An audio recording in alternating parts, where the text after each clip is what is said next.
Yes, reka mbasuze kandi mbifuriza kugira ibihe byiza, mbifuriza kugira impagarike n'ubugingo cyo turakunze mugenda mu bana natwe abadukurikirana muri mu Rwanda bari majyepfo amajyaruguru burasirazuba burengerazuba no mu mujyi wa Kigali mwese hope ko mwese mukomeje kugubwa neza cyane. Ndabasuhuje amayeri hose, reka mbabwire ngo salama alaikum.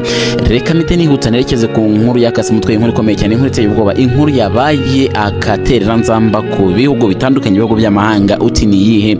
Ndakumenyesha ko tuvugana inkuru iriho, inkuru kuvugwa nuko tuvugana igisirikare cya FARDC, igisirikare cya Kongo cyagiye kijya ahantu bita Rumangabo kirangije kisha mu mashyamba. Nyuma yo kwisha mu mashyamba rero imodoka ya M23 iramanuka muri za Rumangabo, iragenda bisanzwe.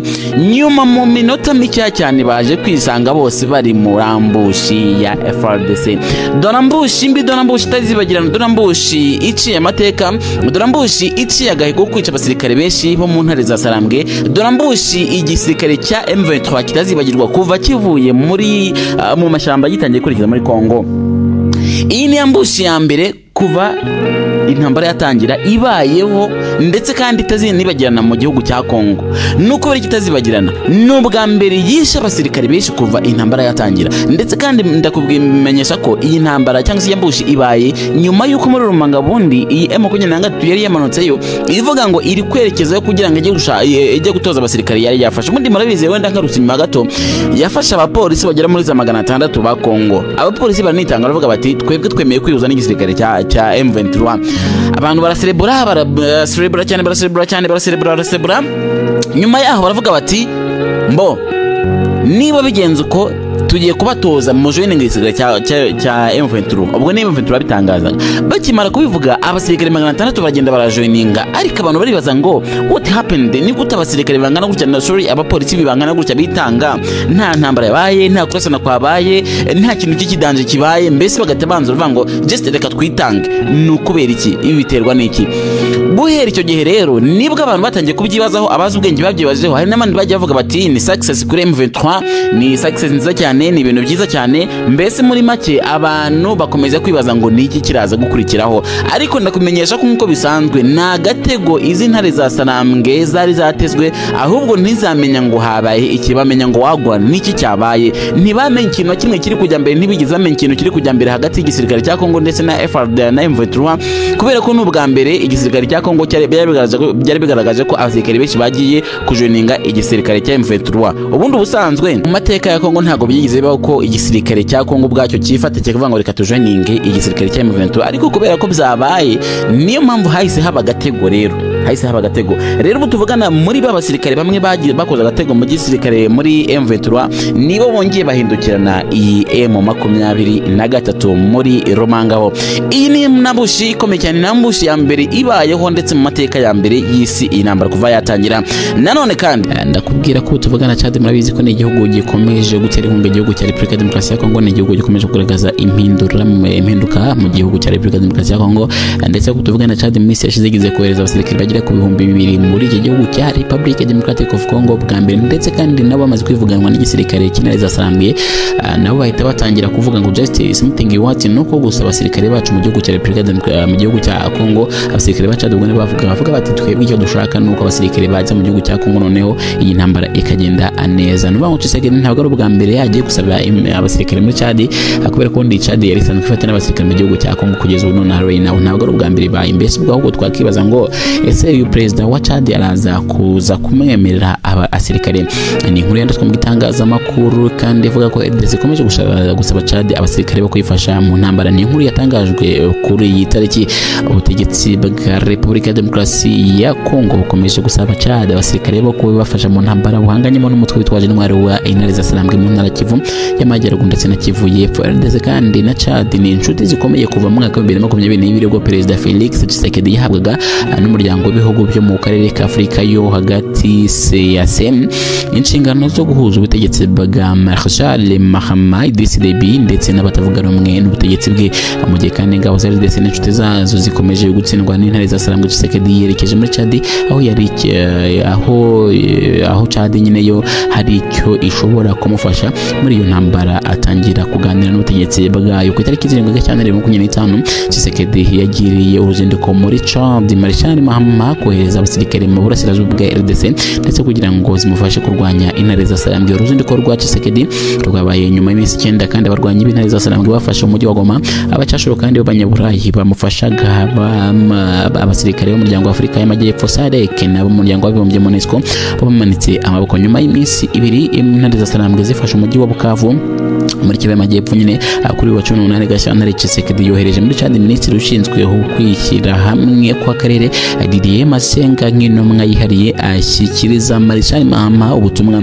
Minisitiri Masenga kandi yagaragaje ko ubutumwa bwa Tshisekedi kuri Marshal Mahama bujyanye n'uburyo perezida wa RDC yahuje abataravugaga rumwe na Chad ndetse bakaba bitegura gutera intambwe y'amatora ya Sena ateganyijwe ku itariki 25 Gashyantare uyu mwaka 2025. Radio mpuzamahanga ya France RFI kandi kuri wa 19 Gashyantare 2025 yatangaje ko ibaruwa Tshisekedi yatumye Mazenga harimo gusaba Marshal Mahama yo kumuha ingabo zo kumufasha kurwanya izi ntare za Sarambwe. Iyo radio kandi yasobanuye ko aya makuru yahawe n'umuntu ufite ahurira n'uruzinduko rwa Minisitiri Mazenga n'ubwiye intumwa itabikomeje mu kiganiro nyine yagiranye n'abanyamakuru. Icyifuzo cya Tshisekedi habanye n'imyanzuro y'abakuru b'ibihugu bya SADC n'umuryango wa Afurika y'Iburasirazuba EAC irimo usaba leta ndetse kuganira n'intare za Sarambwe ndetse no guhagarika imihirwano n'ubushotoranyi ku mpande zombi zihanganye. Ubwo no ku mpande ni ku ruhande rwa Perezida Felix Tshisekedi Tshilombo ndetse no ku ruhande rwa Colonel Nanga umuhuzabikorwa w'intare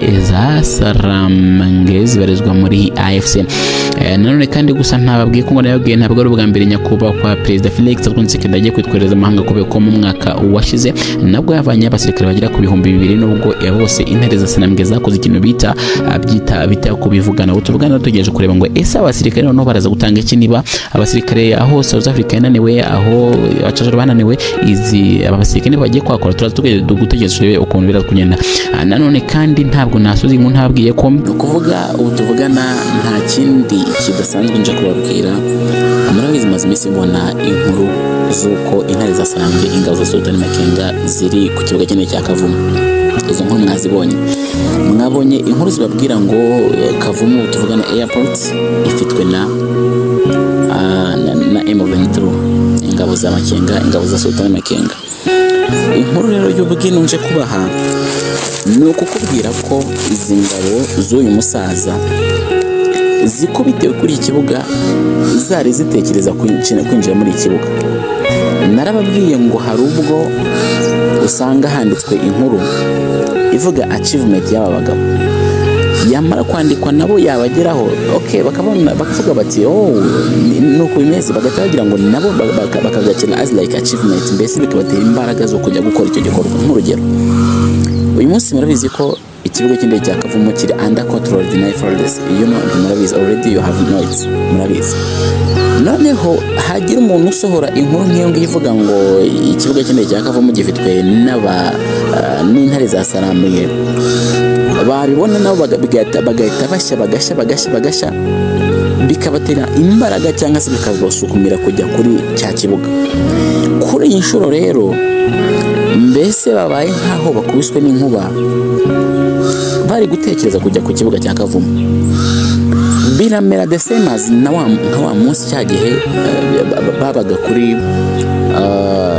bajya gufata ikibuga kinini cya Goma. Murabizi bajya kukirwaniraho ubwo imirwano yahaberaga.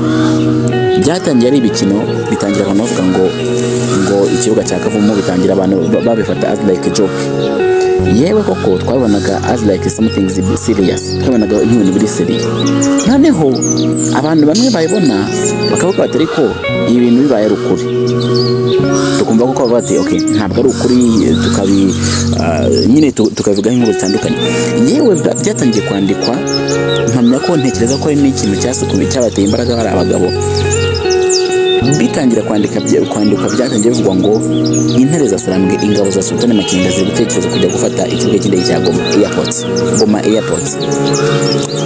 Batangiye kubivuga ibitangazamakuru bitangira gusohora inkuru, umufirizo bitangira gusohora inkuru. Yewe koko biza kurangira bibaye impamo. Murabizi ko ikibuga cy'indege cya Goma abagifite, murabizi ko Nifaldes nubwo wenda kubivuga mbizi ko hari abantu nkomerekeje ariko just niko kuri gore ntabwo naguhakana. Nubwo mbabwira amakuru muri Kongo yose nkababwira achievement ya Nifaldes nkababwira achievement y'aba bagabo, ntabwo nabura kukubwira ngo ikibuga cy'indege niba gifite hasi niba hari achievement bakoze niba bafasha agace just nge niyemeje ko nta kintu ngomba kubahisha mbibabwira uko biri bitandukanye n'abandi bajya baza babeshya ugasanga ari marafana basanga ari kuza kwifanira ingabo z'igihugu ari kuza kwifanira intare za ingabo za Sultani Makenga mbese ukabona ni ibintu birotene ukibaza ngo ni bande bapfuye ni n'abasirikare b'ingabo intare za Sarambwe ni bande bambo agace n'intare za Sarambwe ni bande mbese ukumva just ni ibintu biri weakness ihora ku okay fail reka mbyite fail gufailinga bihora ku ruhande rumwe ugasigara bibaza ngo ese uru ruhande nta basirikare rugira ari nabyo rero usanga bibaza abantu ngo kubera iki ubundi ibingibi bihora biri success ku ruhande rumwe noneho hari urundi ruhande bimena nkaho bitarebwa nabyo niyo mpamvu rero nkubwira ngo twebwe turaza tukareba kubyifashe rero niyo mpamvu nahise mpitamo banga n'ubundi reka mbarebere Kavumu ubundi ku kibuga cy'indege cya Kavumu hari izihe nkuru n'iki kiri kwavuga muri make muri rusange ko abantu bakomeje kubyandika inkuru zitandukanye rero inkuru zihari inkuru y'ubugeni buhari naciye ku ruhande ntaraza gusasira bitaraza konsera izindi mbaraga nuko kubwira ko intare za Sarambwe zihahuriye n'isomo rikomeye ibyo bibaye kandi Goma barayifite ntabwo bigarukaho haba umujyi wa Goma haba ikibuga cy'indege cya Goma just byose barabifite ntabwo ari byo tugarukaho ahubwo ikosa rikomeye bari gushaka gukora niyo gushaka gufata Goma bakayomekaho iyo Kavumu barashaka gufata Goma bakomekaho Kavumu mbese muri make ni nkuko bafite Goma just mwumvise ko bafata Goma abantu bagenda bandika inkuru zitandukanye bandika achievement y'abagabo cyangwa se bafana abagabo bifuza ko intambara igoma aho ngaho mubona ko bandika achievement bakavuga ngo nyuma yo gufata Goma biyemeje gufata na Kinshasa niho nagiye mbabwira ngo ese bishoboka gute ko izi ngabo za Makenga zafata Kinshasa kandi Kinshasa niho umukuru w'igihugu atuye murabizi ntihatuye ibikorwa bikomeye by'igihugu niho bibarizwa ibikorwa by'umutekano ibikorwa by'ubuvuzi byinshi mu mujyi wa Kinshasa niho bimwe nk'ahantu hari presidence ubu tuvugana rero ikintu gikomeye ikintu giteje impagarara nuko nyuma yo gushukwa gutyo gusa bakuboneye isomo ikavuma ku kibuga cy'indege cya Kavumu ntago bishoboka ko ikibuga cya Goma cyaba gifitwe n'izi ngabo za Makenga za Wiringoma ngo babe bafite ikibuga cya Goma then ngo bomekeho n'ikibuga cya Kavumu never ibyo ngibyo nyine bibahakanye kugeza uyu munsi inkuru muri gukomeza mu nazandi niza abanyamakuru cyangwa se niza abantu batandukanye bari kugenda publishinga inkuru zidafite inkuru mbese utakwizera ni inkuru hari namba zidafite ukuri na kumwe ku bigendanye n'ukuri kuri kuvuga ikintu cyari uyu munsi achievement tuzi ihari ni yuko izi ngabo zifite Goma haba umujyi haba n'ikibuga cy'indege ibyo turabizi ntabwo ari ibintu tujya gutekerezaho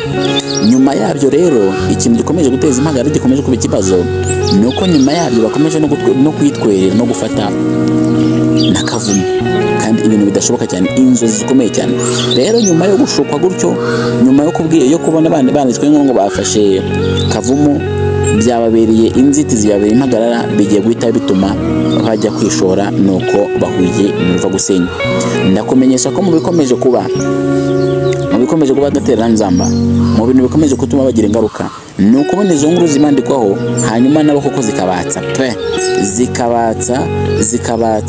bikaba bigiye gutuma nyine bagiye guhura n'uva gusenya nicyo kigiye kubakoraho ikintu cyo kutihangana ngo bamenye uwo bari kurwana nawe ngo bamenye ko bari kurwana n'ingabo z'igihugu ngo bamenye ko bari kurwana na Tshisekedi nyiri igihugu watowe n'abaturage ntago bizabura kubagwa nabi never ntago bizabura kubagwa nabi niyo mpamvu rero nkubwira ngo reka turebe ko byifashe dutegereze turebe ese Kavumu koko kuko hari igihe babivuga gutya bantu b'Imana ntabwo nabere ko bibabwira hari igihe bivuga gutyo ugasanga bivuzwe n'umuntu runaka uvuga ibintu biraho byavugwa gutyo just ugasanga ni ibintu bihise bakonfirme cyangwa se ni ibintu bihise bakonfirme bitewe n'intege byashowemo abantu nyine bikabera like nk'inzira nka achievement bikabatiza imbaraga kuko urumva buriya equipe tugeze mu equipe iyo uri gukina mu kibuga ufite abantu bakubakinga inyuma ufite abantu bakubakinga ngo utera imbaraga kugira ngo oye gore cyase abacenzi b'ikinege ifite abantu bavuga gutyo nta mpamvu nta munsi n'umwe utazagira kuri achievement. That's why rero niyo mpamvu igisirikare cya Kongo, niyo mpamvu ingabo za Makenga, niyo mpamvu ingabo za FARDC ziraza gukomeza gukubita ababazi ingabo za Makenga kugeza none aha nta kintu gikomeye twari twabona izi ngabo za Makenga zari zakora ku bigendanye n'akavumo. Ubwo niho ndi kuvuga kuko kubikomeyeho bafashe Goma n'ikintu gikomeye cyane, ntabwo nabura ko bikubwira. Nubwo abantu benshi bakomeje kuvuga ngo u Rwanda nirwo rwo supportinga izi ngabo, ibintu u Rwanda ruhakana nanjye nababwira ko naho bihuri. Kubera iki ngendera nabwiye ko mu makuru yanjye ngendera ku bitangazwa n'impande zombi.